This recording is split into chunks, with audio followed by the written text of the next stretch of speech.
Here is a quick video on how I made my iron lung speaker. This turned out way better than I expected, and I'm really happy with how it turned out, and it's actually pretty simple.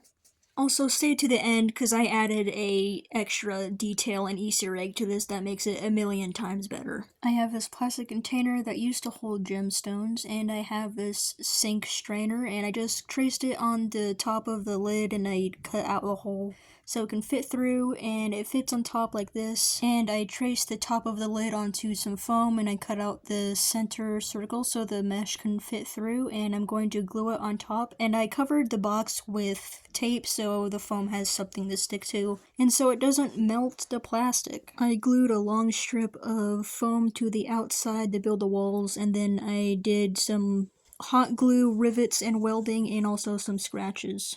And the mesh was sticking out too far on the top, so I glued together a few layers of foam so it's a little lower set.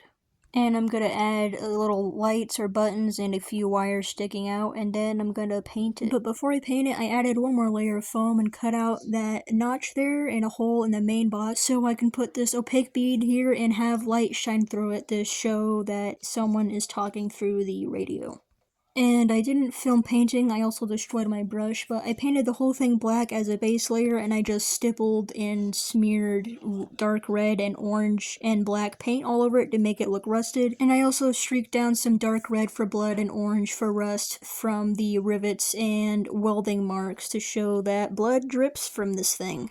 And for the speaker, I did the same thing. I poured some fake blood through it to show where it would pool. I did some extra rust at the bottom of the speaker and at the bottom of the box to show where the iron and the blood will oxidize the metal. Here I'm pouring more blood through the mesh of the speaker and letting it drip onto the box.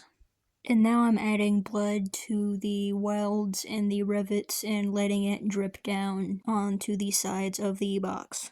This blood kinda dries clearish, so I might add more. But it looks really cool seeing it drip down. When this dries, I will try to add lights to it. But here's what it looks like so far. I also glued down the bead onto the speaker light. I taped and painted the inside of the other piece black so you can't see inside, and I'm going to use this bicycle light for the radio speaking light. I'm going to try to find something else, but I'm going to use this for now. It doesn't really fit, so I'm probably going to find some LED strips or colored fairy lights. But I like that it has flashing animation and just cool strobe effects. This is way too big, but I got a disco light from the dollar store and I put paper on it to diffuse it. And to attach it to my wall, I cut a small hole in the back of the inside box so it can hook on this screw in my wall. And that big puck light I showed allows me to have my speaker go into rave mode, referencing the rave mode in the game. It cycles through a bunch of different colored flashing animations and it looks really cool. I can't have the colored light and the red light in at the same time, so I can just take the outer shell off the wall and replace the light whenever I need to. I'm really happy with how this turned out, and hopefully this video helped you in your journey of making your own. And yes, I do plan putting an actual speaker in it.